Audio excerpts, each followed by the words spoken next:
17 सितंबर 2016 की सुबह कश्मीर की वादियों में हल्की ठंड थी। उरी सेक्टर में सेना का ब्रिगेड मुख्यालय रोज की तरह शांत था। कुछ जवान रात की ड्यूटी के बाद आराम कर रहे थे, कुछ सुबह की चाय की तैयारी में थे। सब कुछ सामान्य था, लेकिन किसी को अंदाजा नहीं था कि अगले कुछ मिनट इतिहास बदल देंगे। अचानक तड़के लगभग 5:30 पर गोलियों की तेज आवाज ने सन्नाटे को चीर दिया। इसके तुरंत बाद कई जोरदार धमाके हुए। आग की लपटें टेंटों से उठने लगीं। नींद में सो रहे जवानों को संभलने का समय तक नहीं मिला। 4 हथियारबंद आतंकी कैंप के भीतर घुस चुके थे। उनके पास आधुनिक हथियार, ग्रेनेड और भारी मात्रा में गोला बारूद था। उन्होंने पहले टेंटों पर ग्रेनेड फेंके, फिर अंधाधुंध फायरिंग शुरू कर दी। कुछ ही मिनटों में पूरा परिसर युद्ध भूमि में बदल गया। धुआं, गोलियों की आवाज और चारों ओर अफरा-तफरी। भारतीय सैनिकों ने तुरंत जवाबी कार्रवाई की। भीषण मुठभेड़ चली। आखिरकार चारों आतंकियों को मार गिराया गया, लेकिन तब तक 19 भारतीय सैनिक शहीद हो चुके थे। कई अन्य गंभीर रूप से घायल थे। ये वर्षों में सेना के ठिकाने पर सबसे घातक हमलों में से एक था। पूरे देश में शोक और आक्रोश की लहर दौड़ गई। सवाल उठने लगे, ये हमला कैसे हुआ, हमलावर कौन थे, और सबसे बड़ा सवाल, अब भारत क्या करेगा? जांच में सामने आया कि हमलावर नियंत्रण रेखा पार कर आए थे। उनके पास पाकिस्तान में निर्मित हथियार और सामान मिला। हमले की जिम्मेदारी जैश-ए-मोहम्मद नामक आतंकी संगठन ने ली। यह साफ था कि ये कोई आकस्मिक हमला नहीं था, बल्कि सुनियोजित साजिश थी।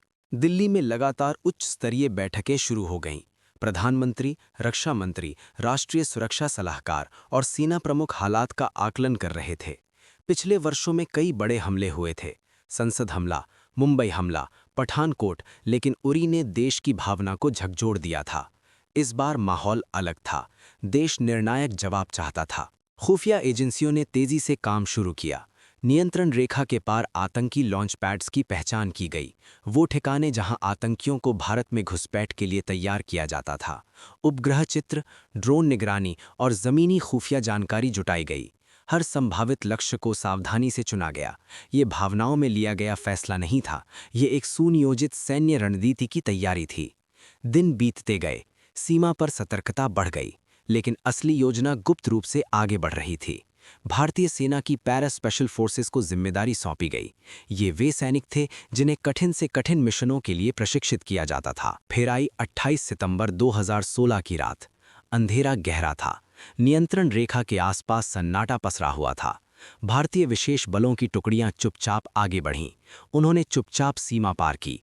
हर कदम नपातोला था। लक्ष्य स्पष्ट था, आतंकी लॉन्च पैड्स को नष्ट करना। रात भर ऑपरेशन चला। सेना के अनुसार कई ठिकानों पर सटीक हमले किए गए।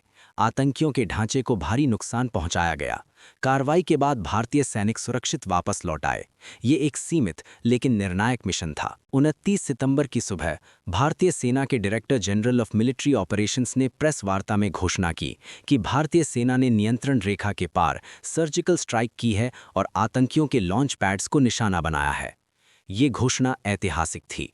पहली बार भारत ने सार्वजनिक रूप से इस प्रकार की कार्रवाई स्वीकार की थी। देश भर में इसे एक सशक्त संदेश के रूप में देखा गया।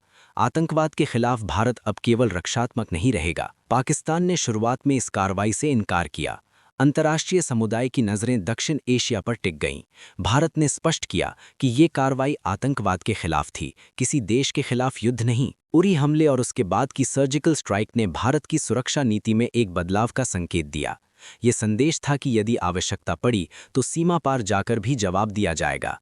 सामरिक संयम की जगह सक्रिय प्रतिरोध की नीति ने आकार लिया। लेकिन इस पूरी कहानी के केंद्र में वे 19 सैनिक थे जिन्होंने अपने प्राणों की आहुति दी। उनकी शहादत ने देश को एकजुट किया। उनके परिवारों का दर्द पूरे राष्ट्र ने महसूस किया। उरी की वो सुबह सिर्फ एक हमला नहीं थी, वो एक मोड़ थी। उस दिन की आग ने भारत की सुरक्षा सोच को नया आकार दिया। सर्जिकल स्ट्राइक केवल एक सैन्य कार्रवाई नहीं थी, वो एक संदेश था कि देश की सुरक्षा सर्वोपरि है। और आज भी जब उरी का नाम लिया जाता है तो याद आती है वो सुबह, गोलियों की आवाज़ और वो निर्णय जिसने इतिहास की दिशा बदल दी।